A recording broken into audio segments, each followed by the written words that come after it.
Hello everyone, welcome to daily current affair series on our YouTube channel study times. मेरा नाम है जानवी मौर्य और आज हम लोग डेली के 10 करंट अफेयर्स डिस्कस करेंगे।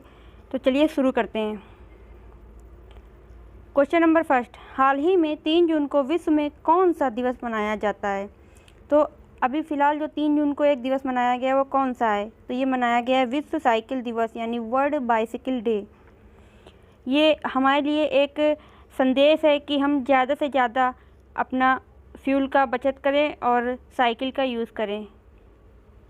आगे बढ़ते हैं। क्वेश्चन नंबर सेकंड, हाल ही में इजराइल के राष्ट्रपति कौन नियुक्त हुए हैं? तो इसका आंसर है इसाक हर्जोग। ये हैं इसाक हर्जोग, ये इजराइल के राष्ट्रपति नियुक्त हुए हैं। यह 60 वर्ष के हर्जोग, ये इनकी उम्र 60 वर्ष है। 60 वर्षीय हर्जोग 9 जुलाई 2021 से प्रभावी रूप से पदभार ग्रहण करने वाले इजराइल के 11वें राष्ट्रपति होंगे।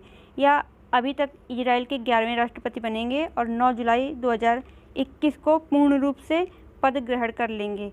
वह रूबेन रिवलिन का स्थान लेंगे। अभी तक जो ये राष्ट्रपति हैं रूबेन रिवलिन इनका स्थान लेंगे, जो 7 साल के कार्य के बाद जुलाई 2021 में अपना कार्यकाल पूरा करने के लिए तैयार हैं। इजराइल के प्रधानमंत्री हैं बेंजामिन नेतन्याहू और यहाँ की राजधानी है यरूशलेम और मुद्रा है इजरायली शेकेल। आगे बढ़ते हैं।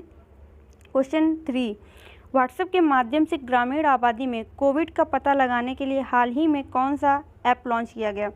तो ये एक ऐसा ऐप है जिसके द्वारा कोविड-19 का पता आसानी से लगाया जा सकता है ग्रामीण इलाकों में। तो ये ऐप है एक्सरे सेतु ऐप। ये व्हाट्सएप के माध्यम से ही वर्क करेगा। या आर्ट पार्क एआई और रोबोटिक्स टेक्नोलॉजी द्वारा विकसित किया गया है। अब जानते हैं एक्सरे सेतु का कार्य क्या होता है, कैसे वर्क करता है। सबसे पहले डॉक्टर को www.xraysetu.com पर जाना होगा। ट्राई द फ्री एक्सरे सेतु बेटा बटन एक यहाँ पर होगी, उस पर क्लिक करना होगा। उसके बाद या तो एक नंबर आता है, उसके थ्रू डॉक्टर डायरेक्ट कनेक्ट हो जाता है या फिर उसे दूसरे पेज पर रीडायरेक्ट किया जाएगा, जहां से वे वेब या स्मार्टफोन एप्लीकेशन के माध्यम से व्हाट्सएप आधारित चैट बॉट के साथ चुन सकते हैं और पेशेंट के साथ कनेक्ट हो सकते हैं। इसके बाद उन्हें बस रोगी के एक्सरे की तस्वीर क्लिक करने और उसे चैट बॉट पर अपलोड करने की आवश्यकता है, जहाँ से कुछ ही मिनटों में एनोटेड छवियों के साथ 2 पेज अपने आप वापस निदान प्राप्त करेंगे, स्वचालित निदान प्राप्त करेंगे। आगे बढ़ते हैं क्वेश्चन नंबर 4 की तरफ। हाल ही में केन्या के WHO कार्यकारी बोर्ड के अध्यक्ष कौन बने? यानी वर्ल्ड हेल्थ ऑर्गेनाइजेशन WHO का फुल फॉर्म है। यहाँ के अध्यक्ष बने हैं डॉक्टर पैट्रिक अमोद। ये अध्यक्ष बने हैं WHO के। श्री अमोद ने केंद्रीय स्वास्थ्य मंत्री, जो कि भारत सरकार यहाँ इंडिया के हैं, डॉक्टर हर्षवर्धन की जगह ली है, जिन्होंने 2 जून 2021 को WHO कार्यकारी बोर्ड के अध्यक्ष के रूप में अपना कार्यकाल पूरा किया। डॉक्टर वर्धन 2023 तक WHO के कार्यकारी बोर्ड के सदस्य बने रहेंगे। तो अब आगे बढ़ते हैं।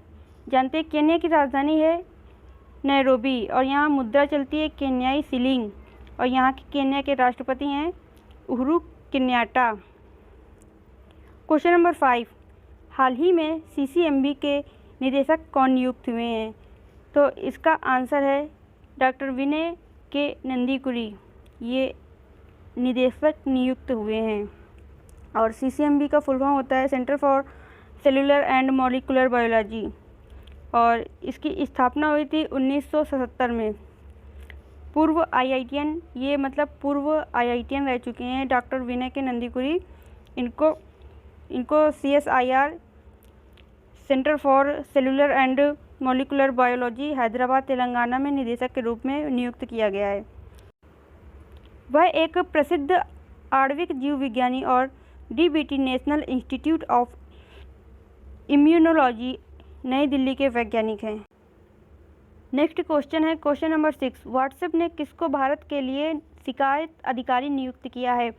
मतलब व्हाट्सएप से अगर कोई शिकायत होगी तो हम लोग इनके पास शिकायत दर्ज करवा सकते हैं। ये है परेश बी लाल, इनका नाम है। इनको व्हाट्सएप ने इंडिया में नियुक्त किया है शिकायत अधिकारी के रूप में। शिकायत अधिकारी 24 घंटे के भीतर शिकायत का समाधान करेगा और 15 दिनों के भीतर शिकायत का निपटारा करेगा। यह इनकी योजना है व्हाट्सएप की।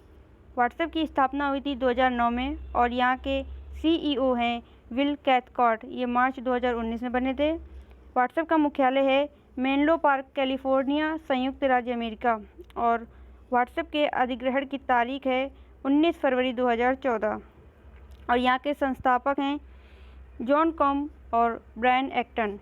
और व्हाट्सएप का मूल संगठन हुआ था, मतलब मेन जो है फेसबुक के पास इसकी अथॉरिटी है। नेक्स्ट क्वेश्चन है क्वेश्चन नंबर 7। हाल ही में किसने असम राइफल्स के महानिदेशक का कार्यभार संभाला? तो ये हैं लेफ्टिनेंट जनरल प्रदीप चंद्र नायर। इन्होंने असम राइफल्स के महानिदेशक का कार्यभार संभाला है। असम राइफल्स 1835 में अस्तित्व में आया था और यहाँ का इसका मुख्यालय है शिलोंग, मेघालय में। अब नेक्स्ट क्वेश्चन है 8। हाल ही में कौन डेयरी फेडरेशन के बोर्ड के लिए चुने गए हैं? तो ये हैं RS सोडी, ये अमूल से हैं, अमूल के RS सोडी। इंटरनेशनल डेयरी फेडरेशन के बारे में जान लेते हैं। IDF एक इंटरनेशनल डेयरी फेडरेशन जो कि है एक अंतर्राष्ट्रीय गैर सरकारी गैर लाभकारी संघ है और वैश्विक डेयरी क्षेत्र का प्रतिनिधित्व करता है। यह फेडरेशन सुनिश्चित करता है कि सही नीतियाँ, मानक प्रथाएं और नियम विश्व स्तर पर डेयरी उत्पादों के उत्पादन की निगरानी करें। तो ये इसके बारे में जानकारी थी। अब जान लेते हैं इसके महानिदेशक कौन है। इंटरनेशनल डेयरी फेडरेशन के महानिदेशक हैं कैरोलिन एमोंड और इसकी स्थापना हुई थी 1903 ईस्वी में। अब यह है क्वेश्चन नंबर 9। हाल ही में माइक्रोसॉफ्ट ने कौन सी पहली साइबर सुरक्षा परिषद शुरू की है? तो इसका आंसर है ये माइक्रोसॉफ्ट में पहली साइबर सुरक्षा शुरू की है तो ये है एशिया प्रशांत सार्वजनिक क्षेत्र साइबर सुरक्षा कार्यकारी परिषद। तो Asia Pacific public sector cyber security executive council, ये माइक्रोसॉफ्ट द्वारा पहली साइबर सुरक्षा परिषद शुरू की गई है और इसमें Brunei, Indonesia, Korea, Malaysia, Philippines, Singapore और थाईलैंड के नीति निर्माता और प्रभावशाली लोग शामिल हैं। आगे बढ़ते हैं। माइक्रोसॉफ्ट की CEO हैं सत्या नडेला और माइक्रोसॉफ्ट का मुख्यालय है रिडमंड, वाशिंगटन, संयुक्त राज्य में। और क्वेश्चन नंबर 10 की तरफ बढ़ते हैं जो कि लास्ट क्वेश्चन है। हाल ही में चीन ने इंसानों में कौन से फ्लू होने का पहला केस रिपोर्ट कराया है? तो इसका आंसर है बर्ड फ्लू। ये चीन में बर्ड फ्लू H1N3 ये पहला केस इसका सामने आया है चीन में। और चीन से ही 2019 में चीन के एक शहर वुहान से ही कोरोना महामारी पूरे विश्व में फैल गई थी। चीन की राजधानी है बीजिंग, चीन की मुद्रा है रनमिनबी और चीन के राष्ट्रपति हैं शी जिनपिंग। आई होप आप लोगों को समझ में आया होगा और अगर अभी तक आपने हमारा चैनल सब्सक्राइब नहीं किया है तो ज़रूर सब्सक्राइब करें और वीडियोस को लाइक करें और कमेंट करें और इसी प्रकार से हमारा सहयोग करें। Thank you.